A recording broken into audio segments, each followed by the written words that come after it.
I met her in college, around 2018, in a sociology seminar. I was studying computer science, she was studying counseling. We started talking about group work, ended up grabbing coffee after class a few times, and our friendship just turned into dating. We officially started dating in early 2020 and moved in together in late 2021. Signs of mental health decline. At first, it looked like normal stress. Her workload doubled, school projects piled up. I was working 45 to 50 hours a week. She started isolating. If I had friends over, she'd sit glued to her phone in another room. If I suggested ordering takeout together, she sometimes refused, saying she wasn't hungry. Around summer 2020, she had more frequent crying spells. She'd be fine in the morning, then by 3 or 4, she'd be sitting on the couch sobbing about something vague. Money worries, not feeling like herself, thoughts she wasn't good enough. I thought it was temporary stress from finishing school, so I tried to encourage counseling or therapy for herself, but she insisted she just needed to power through.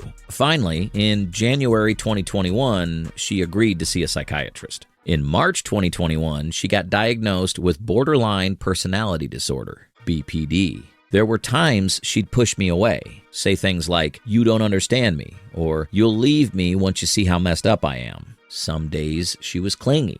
Some days she refused to talk for a week. It felt like walking on eggshells. Once she started DBT, dialectical behavior therapy, in April 2021, things got better for a while. By late 2021, she seemed to be more stable. Fewer panic attacks, less self-harm ideation, more reliable communication. We even took a short trip to visit my family in December, and she actually seemed to be enjoying herself. Friends said she looked happier. D-Day. On D-Day, she went out with 3 friends from college, 2 women and 1 guy she'd reconnected with online. She told me she'd be home by midnight, maybe 11:30. By 11:30, I'd messaged, "Hey, almost time to head back?" No response. At midnight, I texted again, "Let me know you're okay." Nothing. I tried to call around 12:30. It went to voicemail. By 1 a.m., I started to worry. At 1:30 a.m., I got a text. 1:30 a.m. Her. "Hey, I'm at X apartment complex. Can you come pick me up?" 1:32 a.m. Her. "Don't tell OP I was with some guy." 1:34 a.m. Her. "We fucked. Raw.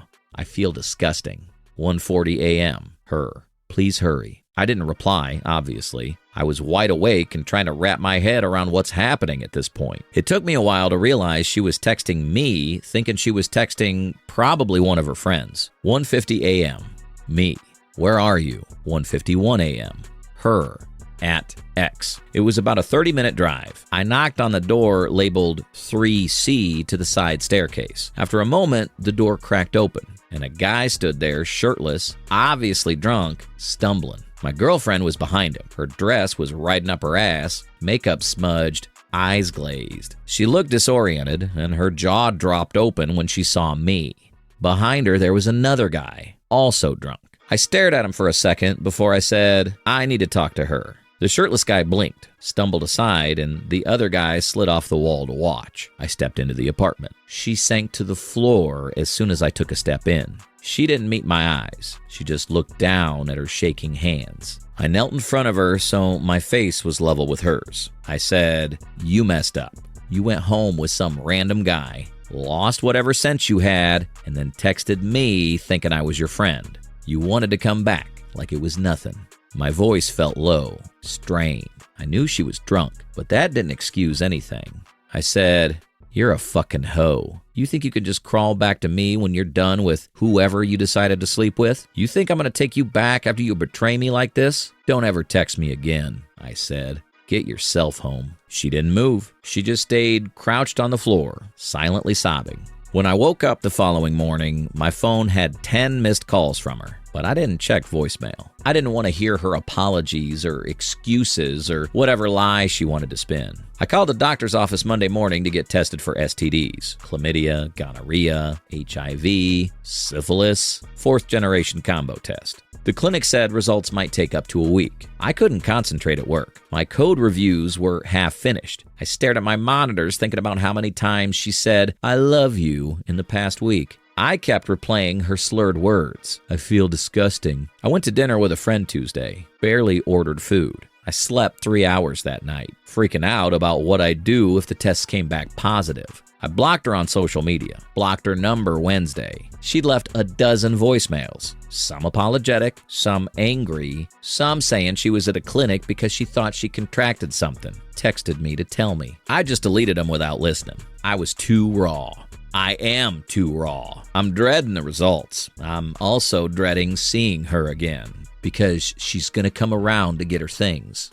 Update 1. This was on Saturday. Around noon, I was at home fixing the sink faucet that'd been leaking. Suddenly, there was a knock on the door. I opened it and saw her standing there with a duffel bag and a box. She looked hospital pale, hair unwashed with tears in her eyes. I said, "You know you're not welcome here." She said, "I'm just here to get my things." I stepped aside and let her come in.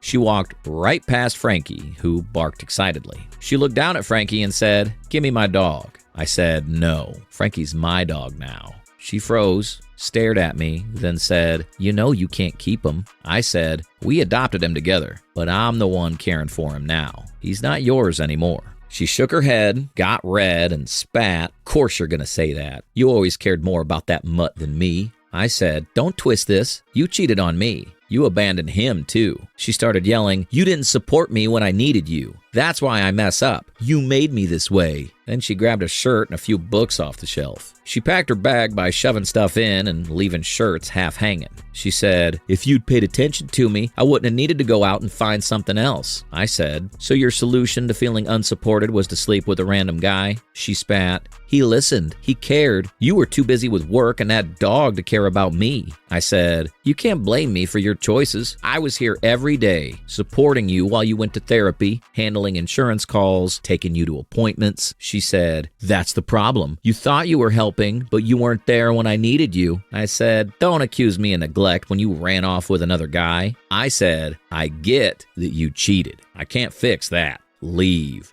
She grabbed the last of her things, then turned, looked at Frankie, and said, "You'll regret this." Then she slammed the door. That evening, I called a close friend and got drunk enough to cry on the phone. I realized I needed a therapist too. I scheduled a first appointment for June 1. I was worried about health insurance, but my work covers it, so there it is. I was also spiraling about STDs. I called the clinic June 2 and asked about results. They said everything tested negative. They'd call if something came back positive, but as far as they could tell, I was clear. I didn't feel relief until I saw the lab report in my online portal on June 5th. HIV, negative. Syphilis, negative. Chlamydia, negative. Gonorrhea, negative. I printed it out and crumpled it into my desk drawer.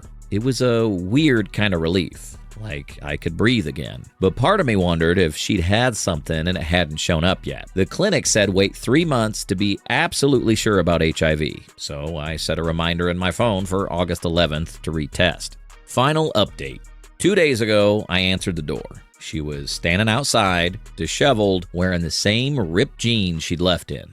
She had a suitcase, only half full, and a cardboard box with some books and framed pictures. She put a few framed pictures on top of the box, one of me and her at New Year's 2021, one of us at a friend's wedding August 2019. She held them like they were fragile. She said, "You think you're so perfect. You think you helped me so much, but you didn't." I said, "I did the best I knew how." She spat, "Your best wasn't good enough. You ignored me, treated me like I was a child." She put down the pictures and said, "I could have told you about everything and you'd still blame me." I said, "Don't try to shift this. You chose to have sex with someone else." She shook with tears, then said, "I needed help. You made me feel like I was worthless." I said, "You need professional help, not lies." She glared, said, "I'm done. Enjoy your perfect life without me." Then she slammed the box into the closet and walked out. I watched her drive off and sat on the front steps for a while. Was I really as supportive as I thought? Could I have stopped her from doing this? But the therapist reminded me that only she had control over her actions. I also went through my bank accounts and canceled the cards I'd given her.